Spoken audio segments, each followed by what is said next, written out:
من شرور أنفسنا ومن سيئات أعمالنا من يهده الله فلا مضل له ومن يضلل فلا هادي له وأشهد أن لا إله إلا الله وحده لا شريك له وأشهد أن محمدًا عبده ورسوله أما بعد فإن أصدق الحديث كتاب الله وخير الهدي هدي محمد صلى الله عليه وسلم وشر الأمور محدثاتها وكل محدثة بدعة وكل بدعة ضلالة أما بعد فأعوذ بالله من الشيطان الرجيم يا أيها الذين آمنوا اتقوا الله حق تقاته ولا تموتن إلا وأنتم مسلمون يا أيها الناس اتقوا ربكم الذي خلقكم من نفس واحدة وخلق منها زوجها وبث منهما رجالا كثيرا ونساء واتقوا الله الذي تساءلون به والأرحام إن الله كان عليكم رقيبا يا أيها الذين آمنوا اتقوا الله وقولوا قولا سديدا يصلح لكم أعمالكم ويغفر لكم ذنوبكم ومن يطع الله ورسوله فقد فاز فوزا عظيما أما بعد فأعوذ بالله من الشيطان الرجيم والذين صبروا ابتغاء وجه ربهم وأقاموا الصلاة وأنفقوا مما رزقناهم سرا وعلانية ويدرؤون بالحسنة السيئة أولئك لهم عقبى الدار۔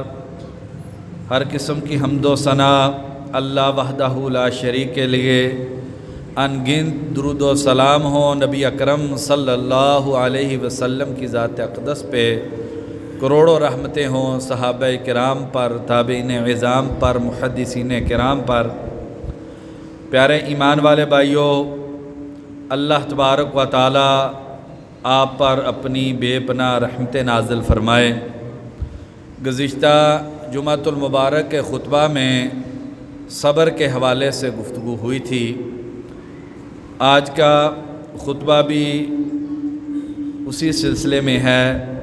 میرے اور آپ کے خالق و مالک کا فرمان ہے کہ والذین صبروا ابتغاء وجہ ربہم، وہ لوگ جو اپنے رب کے چہرے کی تلاش میں صبر کرتے ہیں، وَأَقَامُوا الصَّلَاةَ اور نماز قائم کرتے ہیں، وَأَنفَقُوا مِمَّا رَزَقْنَاهُمْ سِرًّا وَعَلَانِيَةً اور جو ہم نے ان کو عطا کیا ہے اس میں سے پوشیدہ اور علانیہ اللہ کے راستے میں خرچ کرتے ہیں۔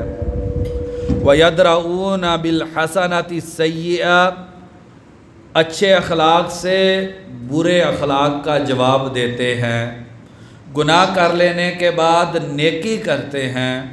اولئک لہم عقبی الدار، کل قیامت کے دن اچھا عمدہ جو گھر ہوگا انہی لوگوں کو عطا کیا جائے گا۔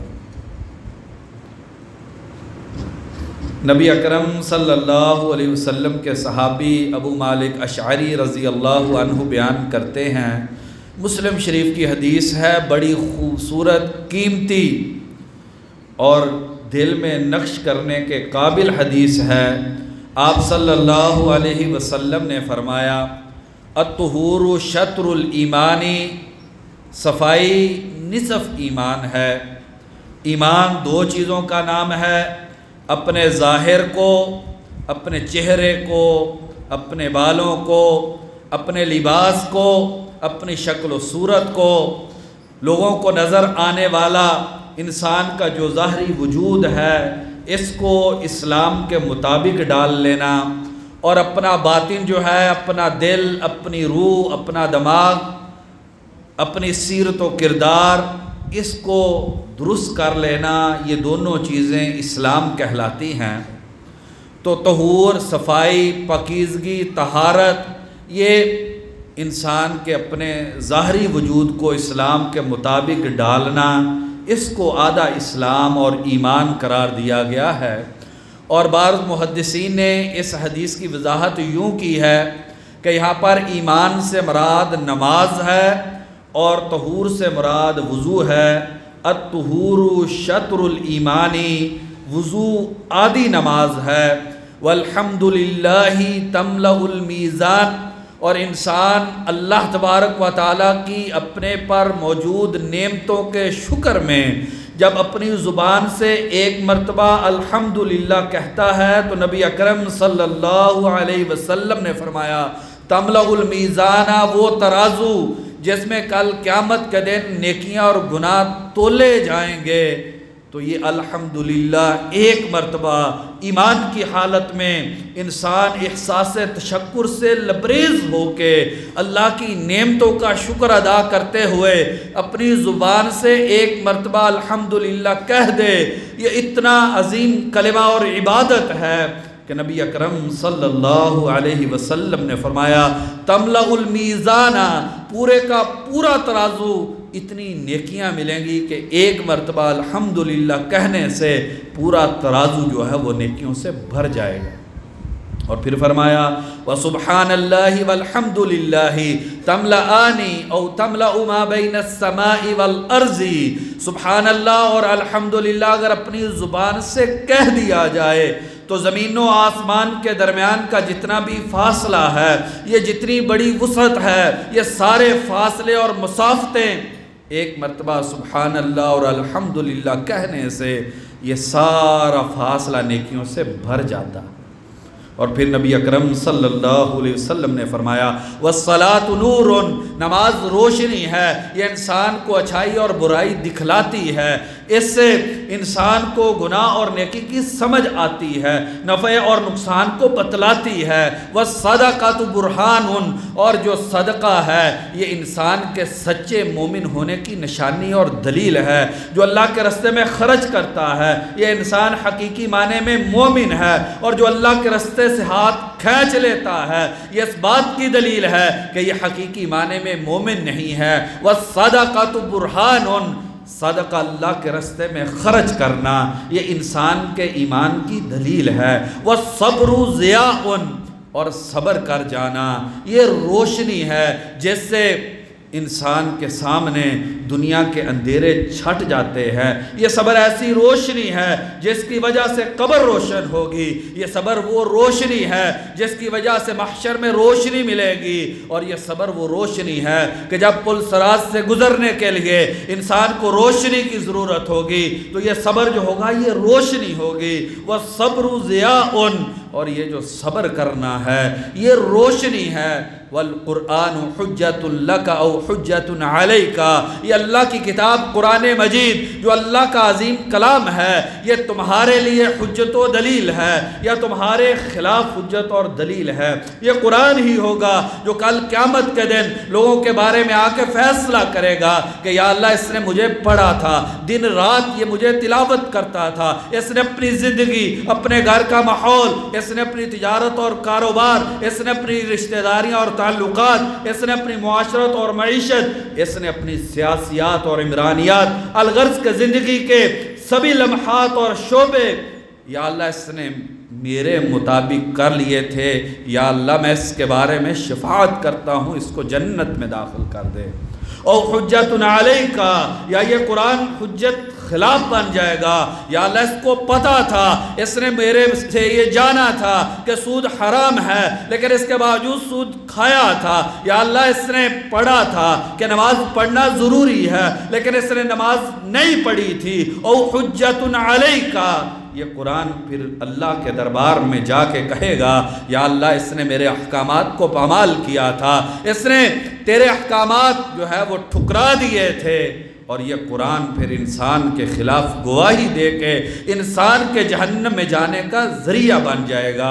اور پھر نبی اکرم صلی اللہ علیہ وسلم نے فرمایا کل الناس یغدو، جب انسان صبح کرتا ہے، جب آنکھ کھلتی ہے، جب بیداری ہوتی ہے، فباعُ نفسہ، ہر انسان روزانہ اپنے آپ کو بیچتا ہے، فروخت کرتا ہے، فَمُعْتِقُهَا، کچھ لوگ ایسے ہوتے ہیں جب صبح آنکھ کھلتی ہے، فجر کی نماز پڑھتے ہیں، اللہ کے دربار میں سجدہ دیتے ہیں، پھر قرآن مجید کی تلاوت کرتے ہیں، پھر دن اللہ کے احکامات کے مطابق گزارتے ہیں، زبان ذکر میں رہتی ہے، آنکھ حیا میں رہتی ہے، کان جو ہے وہ پاکیزگی اور طہارت کا نمونہ ہوتے ہیں، دل کی جو دھڑکنیں ہوتی ہیں، دماغ کے جو احساسات اور خیالات ہوتے ہیں، یہ سارا دن اللہ کے احکامات کے مطابق ہوتے ہیں، فَمُعْتِقُهَا، یہ انسان اس دن گزار کے جہنم سے آزاد ہو جاتا ہے۔ او مُوبِقُهَا، یا صبح کر کے انسان اپنے آپ کو ہلاک اور برباد کر لیتا ہے، لیٹ اٹھا ہے، فجر کی نماز گزر گئی ہے، قرآن مجید نہیں پڑھا ہے لیکن واٹس اپ ضرور پڑھتا ہے، اخبار ڈائجسٹ رسالہ اس کی روزانہ پڑھنے کی عادت ہے، اللہ کی عبادت نہیں کرتا ہے۔ فَمُوبِقُهَا، ہر انسان اپنے آپ کو روزانہ یا جہنم سے آزاد کرواتا ہے یا اپنے آپ کو ہلاک اور برباد کروا لیتا ہے۔ اس حدیث میں نبی اکرم صلی اللہ علیہ وسلم نے صبر کو روشنی اور ضیاء قرار دیا ہے۔ آئیے بھائیو جانیے صبر ہوتا کیا ہے، صبر کس چیز کا نام ہے؟ پورے دین اسلام کا خلاصہ یہ صبر ہے۔ جتنا بھی اسلام ہے اگر اس کو ایک لفظ میں اس کی ترجمانی اور تعبیر کی جائے تو وہ صبر ہے۔ امام ابن حبان رحمہ اللہ فرماتے ہیں الصبر علی ضروب ثلاثۃ، صبر کی 3 قسمیں ہیں۔ فالصبر عن المعاصی، گناہ سے اپنے آپ کو روک لینا یہ بھی صبر ہے۔ دل کرتا ہے فلم دیکھے لیکن اپنے آپ کو روک لینا یہ بھی صبر ہے۔ انسان حرام کھانے کو دل کرتا ہے، اپنے آپ کو روک لینا یہ بھی صبر ہے۔ شیطان گناہ پہ ابھارتا ہے، اپنے آپ کو تھام لینا یہ بھی صبر ہے۔ دوست برائی کی دعوت دیتے ہیں، اس دعوت کو ٹھکرا کے اللہ کے حکم کی پاسداری کر لینا یہ بھی صبر ہے۔ بیوی کی چاہت اور تمنا ہے لیکن ہے گناہ والی ہے، اس کو رد کر کے اپنے آپ کو اللہ کے احکام پہ روک کے رکھنا یہ بھی صبر ہے۔ بچے انسان سے گناہ کرواتے ہیں، الغرض سارے گناہوں کو چھوڑنا یہ صبر کی پہلی قسم ہے۔ فالصبر عن المعاصی، گناہ میں ایک لذت ہوتی ہے، ایک چاشنی ہوتی ہے اور اس سے اپنے آپ کو روک کے رکھنا یہ صبر کی پہلی قسم ہے۔ والصبر علی الطاعات، اور عبادات پہ صبر کرنا۔ صبح کا وقت ہے، پانی ٹھنڈا ہے، اٹھ کے بستر گرم سے وضو ٹھنڈے پانی سے کر کے اللہ کے دربار میں حاضری دینا یہ بھی صبر ہے۔ نبی اکرم صلی اللہ علیہ وسلم کے صحابی ابو ہریرہ رضی اللہ عنہ بیان کرتے ہیں، مسلم شریف کی حدیث ہے، نبی اکرم صلی اللہ علیہ وسلم نے اپنے پیارے صحابہ کو مخاطب کر کے فرمایا الا ادلکم علی ما یمحو اللہ بہ الخطایا ویرفع بہ درجات، میرے پیارے صحابہ کیا میں تم کو ایسی چیز نہ بتلا دوں جس سے تمہارے گناہ مٹ جائیں اور ختم ہو جائیں؟ کیا میرے صحابہ میں تم کو ایسی چیز نہ دے دوں جیسے اللہ تبارک و تعالیٰ کے ہاں تمہارے درجات بلند ہو جائیں، اللہ تمہیں رفعتوں اور ترقیوں سے ہمکنار کر دیں؟ قالوا بلا یا رسول اللہ صلی اللہ علیہ وسلم، اللہ کے نبی کیوں نہیں، یہی تو دنیا کی متاع ہے، یہی تو چاہیے، گناہ مٹ جائیں، درجات بلند ہو جائیں، خالق و مالک راضی ہو جائے۔ تو نبی اکرم صلی اللہ علیہ وسلم نے فرمایا اسباغ الوضوء علی المکارہ، ناپسندیدگی کی حالت میں وضو کو اچھے اور پورے طریقے سے کرنا۔ ٹھٹھرتی ہوئی سردی کی راتیں ہیں، صبح کو پانی بڑا ٹھنڈا ہے تو پھر اس پانی ٹھنڈے سے وضو کر کے فجر کی نماز ادا کر لینا۔ گرمی کی شدت ہے، دوپہر کا وقت ہے، پانی کھول رہا ہے، ظہر اور عصر کی نماز کا وقت ہے، اس کھولتے گرم پانی سے وضو کر کے اللہ کے دربار میں سجدہ دے لینا۔ وَكَثْرَةُ الْخُطَىٰ إِلَى الْمَسَاجِدِ، اور بار بار مسجد میں جانا، وَانتِظَارُ الصَّلَاةِ بَعْدَ الصَّلَاةِ، اور نماز کے بعد اپنے آپ کو مسجد میں روک کے رکھنا تاکہ دوسری نماز پڑھ کے جاؤں۔ فرمایا فَذَلِكُمُ الرِّبَاطُ وَذَلِكُمُ الرِّبَاطُ، یہ صبر کی معراج ہے، یہ اعلیٰ درجے کا رباط ہے، یہ اللہ کے دین کے لیے پہرے بندی ہے۔ تو عبادت کرنا، اللہ کے احکامات کو مان لینا، یہ صبر کی دوسری قسم ہے۔ اللہ تبارک و تعالیٰ قرآن مجید میں فرماتے ہیں فَاصْبِرْ لِحُکْمِ رَبِّكَ، اپنے رب کے حکم کو مانو، یہ بھی صبر ہے۔ اور تیسری چیز وَالصَّبْرُ عِنْدَ الشَّدَائِدِ وَالْمُصِیبَاتِ، مصیبت آ گئی، دکھ غم رنج آ گیا، تکلیف آئی ہے، مصائب کے بوجھ کے تلے دب گیا ہے، معاشرے نے بائیکاٹ کر دیا ہے، تکلیفیں ہیں، مالی تنگ دستی ہے، بیماری ہے، بڑی پریشانیاں ہیں، وہاں پر اللہ کی رضا پہ راضی رہتے ہوئے صبر کر جانا، یہ صبر کی تیسری قسم ہے۔ گناہوں سے روک لینا، یہ صبر کی پہلی قسم ہے۔ عبادات کرنا اور ساری چیزوں کو ٹھکرا کے اللہ کے حکم کو ماننا، یہ صبر کی دوسری قسم ہے۔ اور تیسری قسم، اگر کوئی دکھ تکلیف آئی ہے اس پہ صبر کرنا۔ اور پھر امام ابن حبان رحمہ اللہ فرماتے ہیں وَأَفْضَلُ أَنْوَاعِهَا الصَّبْرُ عَنِ الْمَعَاصِي، ان تینوں قسموں میں سب سے افضل فضیلت والا صبر جو ہے وہ گناہوں سے اپنے آپ کو روک کے رکھنا ہے۔ جس انسان نے اپنے آپ کو گناہوں سے روک لیا، اس انسان نے حقیقی معنی میں صبر کیا ہے۔ اور جو انسان صبر کو صرف تکلیف اور پریشانی کے ساتھ خاص کر دیتا ہے، اس انسان نے حقیقی معنی میں اسلام کو نہیں سمجھا۔ اس لیے بخاری اور مسلم کی حدیث ہے کہ نبی اکرم صلی اللہ علیہ وسلم کے صحابی ابو سعید خدری رضی اللہ عنہ بیان کرتے ہیں وَمَا أُوتِيَ أَحَدٌ عَطَاءً خَيْرًا وَأَوْسَعَ مِنَ الصَّبْرِ، اللہ تبارک و تعالیٰ نے کسی انسان کو صبر سے بڑی نعمت عطا ہی نہیں کی۔ اس دنیا میں سب سے بڑی نعمت اللہ تبارک و تعالیٰ جو انسان کو عطا کرتے ہیں وہ صبر ہے۔ شیخ الاسلام ابن تیمیہ رحمہ اللہ فرماتے ہیں کہ اللہ تبارک و تعالیٰ نے نبی اکرم صلی اللہ علیہ وسلم کو اس دنیا میں بھیجا قرآن مجید کی تلاوت کرنے کے لیے، تزکیہ کرنے کے لیے، اور کہتے ہیں کہ تزکیہ کی معراج جو ہے یہ صبر ہے۔ تزکیے کا اور اخلاقیات کا سب سے اعلیٰ درجہ صبر ہے، اس سے اوپر اور اعلیٰ اخلاق میں سے کوئی چیز نہیں۔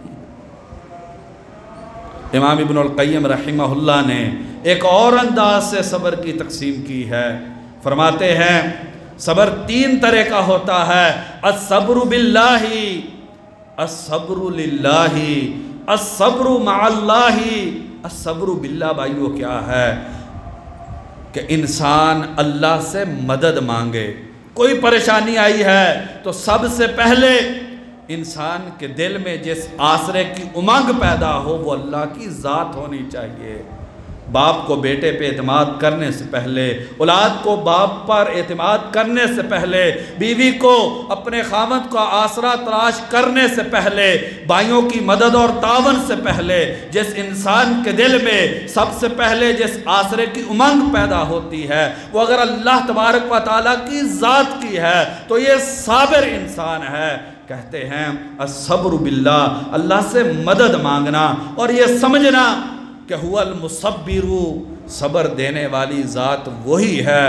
اللہ تبارک و تعالیٰ فرماتے ہیں وَاصْبِرْ، قرآن مجید میں فرمایا وَاصْبِرْ، صبر کرو، وَمَا صَبْرُكَ إِلَّا بِاللَّهِ، صبر اللہ کی توفیق کے بغیر ممکن نہیں ہے۔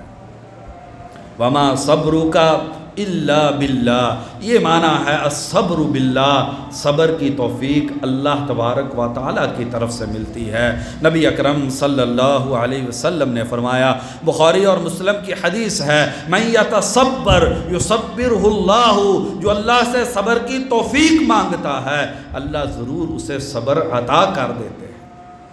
اور دوسری قسم الصبر للہ، اللہ کے لیے صبر کرنا، اللہ کو راضی کرنے کے لیے کہ یہ میرے خالق و مالک کی طرف سے یہ پریشانی آئی ہے، اسی میں میرے اللہ کی رضا ہے، اللہ کو راضی کرنے کے لیے انسان صبر کر جائے، یہ صبر کی دوسری قسم ہے۔ اللہ تبارک و تعالی قرآن مجید میں فرماتے ہیں والی ربی کا فصبر، اللہ کے لیے صبر کیجئے، کسی اور کو دکھلانا، کسی اور کی رضا کو چاہنا یہ انسان کا مقصد نہ ہو۔ صبر کرنے کا مقصد صرف اور صرف اللہ تبارک و تعالی کی رضا ہو۔ اور تیسری قسم الصبر مع اللہ، اللہ کے ساتھ صبر کرنا۔ امام ابن القیم رحمہ اللہ فرماتے ہیں دوران العبد مع مراد اللہ دینی منہ، یہ الصبر مع اللہ یہ کیا ہوتا ہے؟ اللہ کو انسان سے جو مطلوب ہے انسان وہی کچھ زندگی میں کرتا جائے۔ اللہ کو نماز مطلوب ہے نمازی بن جائے، صدقہ مطلوب ہے سخی بن جائے۔ اللہ تبارک و تعالیٰ کو انسان سے جو کچھ مطلوب ہے انسان وہی کچھ کرتا جائے، تو کہتے ہیں یہ صبر مع اللہ ہے۔ اور پھر کہتے ہیں وَهُوَ أَصْعَبُ أَنْوَاعِ الصَّبْرِ، یہ صبر کی تینوں قسموں میں سے مشکل ترین قسم ہے کہ انسان سے اللہ کو جو مطلوب ہے انسان ویسا بن جائے۔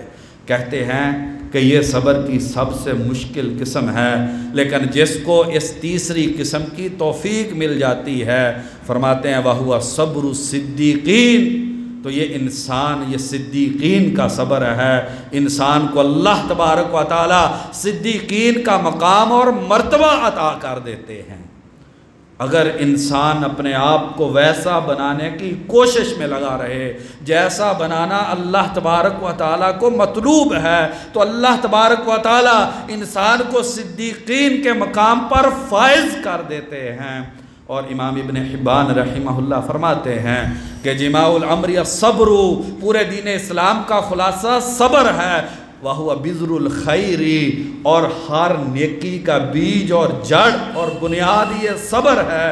اور پھر کہتے ہیں اول درجاتہ الاہتمام، صبر کا سب سے پہلا درجہ اور زینہ یہ ہے کہ انسان کو جب تکلیف آئے تو انسان اس کے بارے میں سوچے، غور و فکر کرے، ثم تیقظ، پھر انسان یک لخت بیدار ہو جائے، ثم تثبت، پھر انسان کے پاؤں جو ہے وہ جم جائیں، ثم تصبر، پھر انسان کی زبان سے اللہ تبارک و تعالیٰ سے صبر کی دعا نکل جائے کہ یا اللہ یہ حالات بڑے کٹھن ہیں، میں ناتواں اور کمزور ہوں، لیکن یا اللہ ساری طاقتیں تیرے پاس ہیں، مجھے اس پریشانی میں صبر عطا کرنا۔ ثم الصبر، پھر صبر کر جانا، ثم الرضاء، پھر اللہ تبارک و تعالیٰ کی رضا پہ راضی ہو جانا۔ اے میرے خالق و مالک، اے رب العالمین، اے ارحم الراحمین ذات، تو نے یہ تکلیف مجھ کو دی ہے تو یقیناً اس میں ہی میرے لیے خیر ہے۔ فَعَسَىٰ أَن تَكْرَهُوا شَيْئًا وَيَجْعَلَ اللَّهُ فِيهِ خَيْرًا كَثِيرًا، اللہ تبارک و تعالیٰ فرماتے ہیں کہ یقیناً بہت ساری چیزیں ایسی ہیں جنہیں تم ناپسند کرتے ہو لیکن اللہ ان میں خیر رکھ دیتے ہیں۔ انسان سمجھتا ہے کہ یہ میرے لیے درست نہیں ہے لیکن اللہ تبارک و تعالیٰ نے خیر اسی میں رکھی ہوتی ہے۔ ثم الرضاء، پھر اللہ کی رضا پہ راضی ہو جانا۔ اور کہتے ہیں وَهُوَ النِّهَایَةُ فِي الْحَالَاتِ، یہ صبر میں سب سے اعلیٰ درجہ ہے کہ انسان اللہ تبارک و تعالیٰ کی رضا پہ راضی ہو جائے۔ انسان بے صبرہ کیوں ہو جاتا ہے؟ کیا وجہ ہے کہ انسان صبر نہیں کر پاتا؟ بہت سارے اسباب ہیں۔ وقت کی قلت کے پیش نظر 3 چیزیں۔ سب سے پہلی چیز وہ انسان کی طبیعت میں عجلت پسندی ہے، جلد بازی ہے، انسان جلدی چاہتا ہے۔ خلق الانسان من عجل، انسان کو جلدی سے پیدا کیا گیا ہے، ہر کام کو جلدی چاہتا ہے، جب جلدی کرے گا تو صبر نہیں کر پائے گا۔ انسان کا غصے کا حریص ہونا، شدید غصہ کرنا، طبیعت کا غضب والا اور غصے والا ہونا، وہ انسان صبر نہیں کر پاتا۔ فاصبر لحکم ربک، اپنے رب کے حکم کے لیے صبر کیجئے۔ ولا تکن کصاحب الحوت، مچھلی والے کی طرح نہ ہوجئے۔ اذ نادا، جب اس کو اس کے رب نے پکارا، وہو مکظوم، تو وہ غصے میں تھا۔ تو غصہ یہ انسان سے صبر کو چھین لیتا ہے۔ اگر میں اور آپ یہ چاہتے ہیں کہ یہ عظیم نعمت ہم کو مل جائے تو اس کے لیے ضروری ہے ہم غصے کو چھوڑیں، غصے سے اپنے آپ کو پاک کریں، اپنی عادت بنائیں کہ جب بھی غصہ آئے تو اس کو ایک طرف کر کے حلم و بردباری کا مظاہرہ کریں۔ شدت غم جو ہے، کسی چیز پہ بہت زیادہ آبدیدہ ہو جانا اور پریشان ہو جانا، دنیا کے معاملات میں اگر کوئی نقصان اور تکلیف آ گئی، اس پہ بہت زیادہ پریشان ہو جانے سے بھی انسان جو ہے وہ صبر نہیں کر پاتا۔ وَاصْبِرْ وَمَا صَبْرُكَ إِلَّا بِاللَّهِ وَلَا تَحْزَنْ، اللہ تبارک و تعالیٰ فرماتے ہیں صبر کیجئے، صبر کی توفیق اللہ سے ملتی ہے، غم نہ کیجئے۔ کیوں نہ غم کیجئے؟ کیونکہ اللہ تبارک و تعالیٰ نے قرآن مجید میں بڑی خوبصورت بات کی ہے، ما اصاب من مصیبت فی الارض ولا فی انفسکم الا فی کتاب من قبل ان نبرأها، زمین میں جو بھی تکلیف آتی ہے، تمہاری جانوں کو جو بھی دکھ اور تکلیف پہنچتی ہے، یہ ہم نے اس کائنات کو پیدا کرنے سے پہلے ہم نے ایک کتاب میں لکھ دیا تھا۔ جب اللہ نے لکھ دیا ہے تو پھر پریشانی کس چیز کی؟ ان ذالک علی اللہ یسیر، یہ اللہ پر آسان ہے، لکی لا تأسوا علی ما فاتکم، اللہ فرماتے ہیں یہ تکلیف میری طرف سے ہے، اور یہ اس کائنات کو وجود دینے سے پہلے میں نے یہ دکھ غم اور تکلیفیں تمہارے لیے لکھ دی تھی۔ کس لیے؟ لکی لا تأسوا علی ما فاتکم، تاکہ جو تم کو ملا نہیں ہے اس پہ تم کو دکھ نہ ہو، ولا تفرحوا بما آتاکم، اور جو تم کو مل گیا ہے اس پہ تم فخر اور تکبر نہ کرنے لگ جاؤ۔ اگر ملا ہے تو خالص اس کی مہربانی سے ملا ہے، اور اگر تکلیف آئی ہے تو اس اللہ کو حق پہنچتا ہے کہ ہم اللہ کی مخلوق ہیں، ہم اللہ کے مملوک اور بندے ہیں، اس اللہ کا حق ہے کہ ہم کو تکلیف دے۔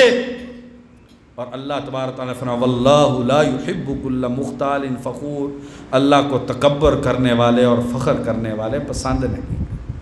اور کون سی چیزیں ہیں جو انسان کو صبر کرواتی ہیں؟ تو سب سے پہلی چیز اللہ پر توکل کرنا۔ وَمَن يَتَوَكَّلْ عَلَى اللَّهِ فَهُوَ حَسْبُهُ، جو اللہ پہ توکل کر لیتا ہے تو اللہ تبارک و تعالیٰ اس کے لیے کافی ہو جاتے ہیں، پھر اسے کسی سہارے کی ضرورت نہیں ہوتی۔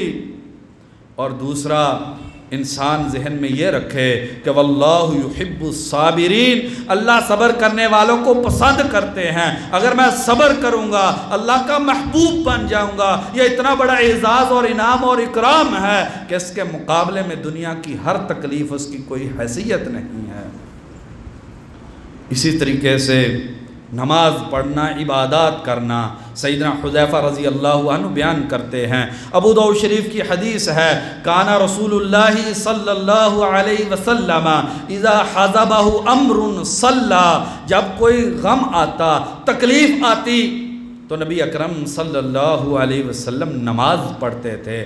واستعینوا بالصبر والصلاۃ، صبر اور نماز سے مدد مانگا کرو۔ یہ جو نماز ہے یہ ہر طرح کے دکھ کو ختم کرنے کا ذریعہ ہے۔ اور پھر انسان، ابن القیم رحمہ اللہ فرماتے ہیں کہ اس بات پہ انسان توجہ کرے، انما یوفی الصابرون اجرهم بغیر حساب، کہ کل قیامت کے دن صبر کرنے والوں کو جو اجر اور ثواب دیا جائے گا وہ بلا حساب ہوگا، اس کی کوئی گنتی اور شمار نہیں ہوگا۔ انسان اس عظیم اجر کو اپنے ذہن میں رکھے تو پھر انسان صبر کر جاتا ہے۔ سعد بن ابی وقاص رضی اللہ عنہ بیان کرتے ہیں، ترمذی شریف کی حدیث ہے، نبی اکرم صلی اللہ علیہ وسلم سے سوال کیا گیا، ایو الناس اشد بلاء، اللہ کے نبی سب سے زیادہ تکلیفیں کس کو آتی ہیں؟ نبی اکرم صلی اللہ علیہ وسلم نے فرمایا الانبیاء، سب سے زیادہ تکلیفیں اللہ کے نبیوں کو آتی ہیں۔ ہمیں تکلیف آئے ہم بلا اٹھتے ہیں، بے صبری کا مظاہرہ کرتے ہیں، زبان سے شکوہ اور شکایت ہوتا ہے۔ نہیں بھائیو، نبی اکرم صلی اللہ علیہ وسلم نے فرمایا سب سے زیادہ پریشانیاں اور تکلیفیں نبیوں کو آتی ہیں، ثم الامثل فالامثل، پھر جتنا کوئی انسان نبی صلی اللہ علیہ وسلم کی سنت اور سیرت و کردار کے قریب ہوتا ہے اتنی اس کو زیادہ تکلیفیں آتی ہیں۔ اور فرمایا یبتلی الرجل علی حسب دینہ، انسان کی آزمائش اس کے دین کے برابر ہوتی ہے، جتنا دین زیادہ مضبوط ہوگا اتنی آزمائشیں زیادہ آتی ہیں، اور جتنا دین کمزور ہوگا اتنی پریشانیاں کم آتی ہیں۔ اور فرمایا ولا یزال البلاء بالعبد، ہمیشہ انسان پریشانیوں میں رہتا ہے، کبھی بیماری ہے، کبھی کاروباری تنگ دستی ہے، اور کبھی جو ہے وہ ناچاکیوں اور اختلافات ہے۔ یہ جو دنیا میں ساری پریشانیاں ہیں، نبی اکرم صلی اللہ علیہ وسلم نے فرمایا لا یزال العبد بلاء بالعبد، ہمیشہ انسان پہ پریشانی رہتی ہے، حتی یمشی علی الارض ما لہ خطیئہ، انسان گناہوں سے ایسے پاک ہو جاتا ہے کہ انسان کے نامہ اعمال میں کوئی گناہ باقی نہیں رہتا ہے۔ سیدنا عائشہ رضی اللہ عنہا نبی اکرم صلی اللہ علیہ وسلم سے پوچھتی ہیں اللہ کے نبی احد سے بھی کٹھن حالات آپ پر آئے تھے، آپ کے 70 صحابہ شہید ہو گئے تھے، آپ کے دندان مبارک جو ہے وہ شہید ہو گئے تھے، پیشانی مبارک زخمی تھی، خوف کا شدت کا عالم تھا، کیا اس سے بھی کٹھن حالات آپ کو زندگی میں کبھی آئیں؟ نبی اکرم صلی اللہ علیہ وسلم نے فرمایا ہاں عائشہ، میں مکہ میں تھا، کفار نے اتنی تکلیفیں دی کہ میرے صحابہ کا جینا جو ہے وہ دشوار کر دیا، میری صحابیہ سمیہ کو 2 اونٹوں کے درمیان باندھ کے چیر دیا گیا، بلال کو انگاروں پہ لٹایا گیا، میرے صحابہ کو سینوں پہ پتھر رکھ کے سنگلاخ زمین پہ گھسیٹا گیا، تپتی آگ کے انگاروں پہ لٹایا گیا، بڑے کٹھن حالات تھے۔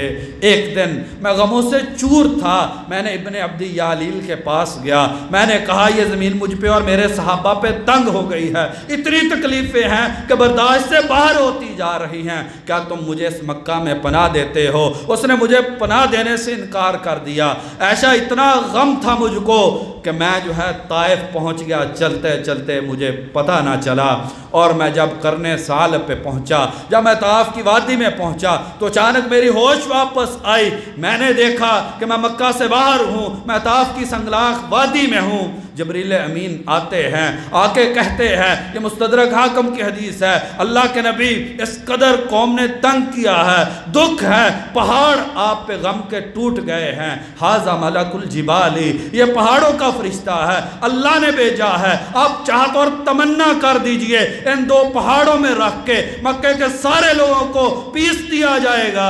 نبی اکرم صلی اللہ علیہ وسلم نے فرمایا لا، نہیں، لعل اللہ یخرج من ذئذی ہؤلاء من یؤمن باللہ والیوم الآخر، جبریل مجھے امید ہے ایک وقت آئے گا کہ یہ اور ان کی اولادوں میں سے اللہ کی توحید کو ماننے والے لوگ ضرور پیدا ہوں گے۔ بھائیو یہ صبر ہے، اللہ تبارک و تعالی مجھ کو اور آپ کو صبر کرنے کی توفیق عطا فرما دے۔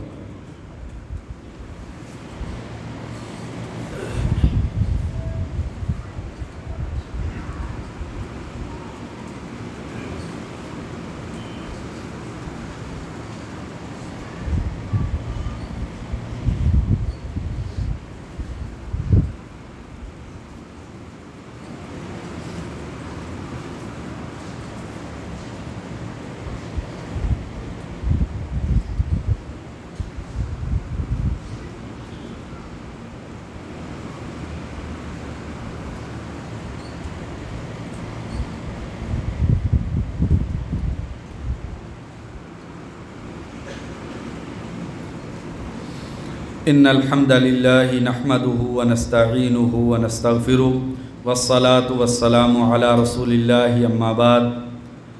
سیدنا انس رضی اللہ عنہ بیان کرتے ہیں، ترمذی شریف کی حدیث ہے، ان عظم الاجر ما عظم البلاء، جتنی بڑی مصیبت آتی ہے اس پہ صبر کرنے سے اتنا ہی بڑا اجر دیا جائے گا۔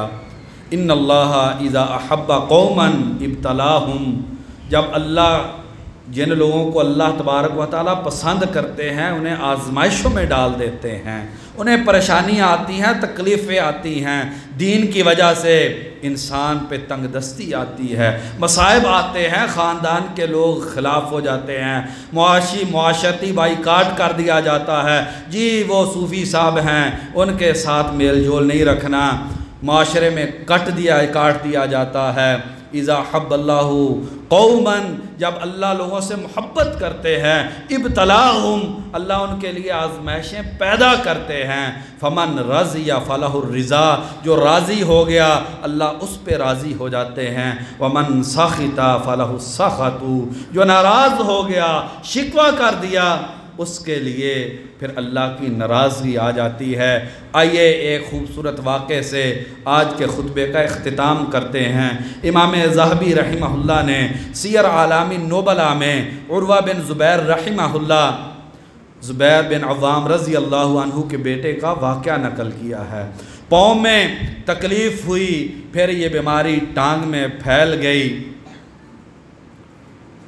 تو طبیبوں کو بلایا گیا، انہوں نے کہا اس کا علاج یہ ہے کہ یہ ٹانگ کاٹ دی جائے۔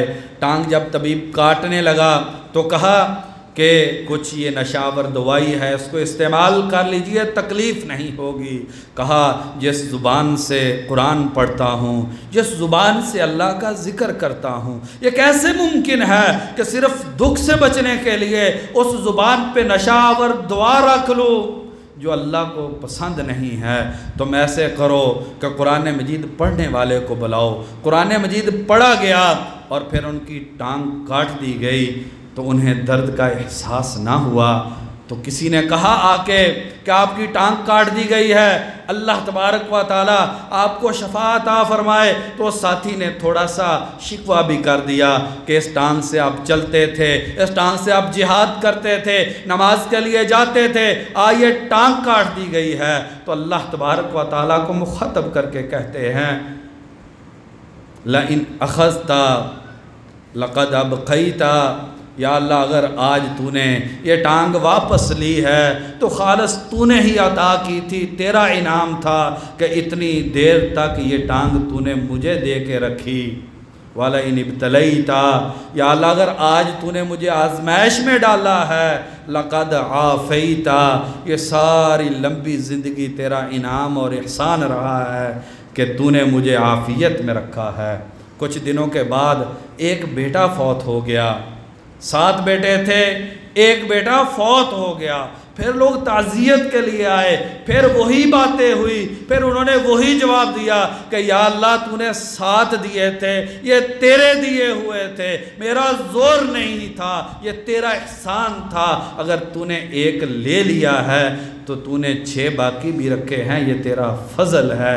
بھائی آئیے ہم بھی اللہ تبارک و تعالیٰ کی ذات پر اعتماد کرنا سیکھیں۔ جو ہمیں مصیبتیں تکلیفیں آتی ہیں جو اس کے مقابلے میں بہت تھوڑی ہیں، جو اللہ تبارک و تعالیٰ نے مجھ پر اور آپ پر نعمتیں کر کے رکھی ہیں، اللہ کا نعمتوں پہ شکر ادا کیجئے اور پریشانیوں میں صبر کیجئے، تو انسان دونوں ان چیزوں سے شکر کر کے اور پریشانیوں میں صبر کر کے ایمان کے اعلیٰ درجے پہ فائز ہو جاتا ہے۔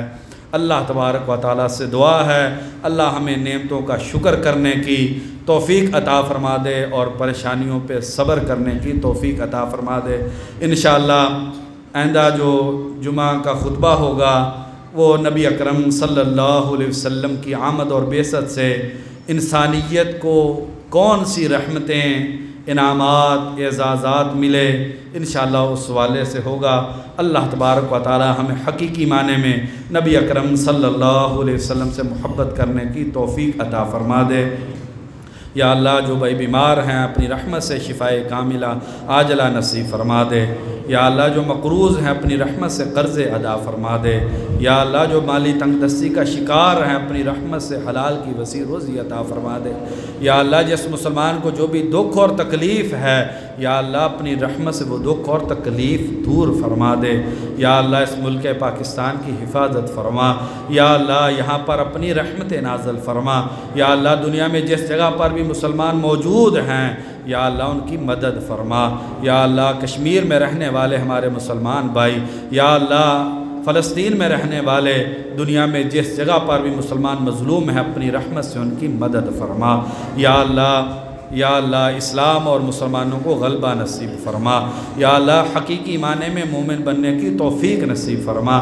یا اللہ آپ صلی اللہ علیہ وسلم کی محبت کو دلوں کی ٹھنڈک اور آنکھوں کا نور بنا۔ یا اللہ حلال کی پاکیزہ روزی نصیب فرما۔ یا اللہ بیماریوں سے شفا نصیب فرما۔ یا اللہ جو بے اولاد ہیں نیک صالح اولاد نصیب فرما۔ یا اللہ جو صاحب اولاد ہیں آنکھوں کی ٹھنڈک بنا۔ یا اللہ جن کے بچے بچیوں کی شادیاں ہو گئی ہیں ان کے گھروں میں اپنی رحمتیں نازل فرما، اور یا اللہ جن کی شادیاں نہیں ہوئیں انہیں اچھے رشتے نصیب فرما۔ یا اللہ دنیا اور آخرت کی بلائیاں نصیب فرما۔ یا اللہ حقیقی معنی میں مومن بننے کی توفیق نصیب فرما۔ یا اللہ مسجد کی محبت نصیب فرما۔ یا اللہ سجدوں میں لذت نصیب فرما۔ یا اللہ دین سے محبت کرنے کی توفیق نصیب فرما۔ یا اللہ آپ صلی اللہ علیہ وسلم کی سنت کے مطابق زندگی گزارنے کی توفیق نصیب فرما۔ ربنا آتنا فی الدنیا حسنہ وفی الآخرۃ حسنۃ وقنا عذاب النار۔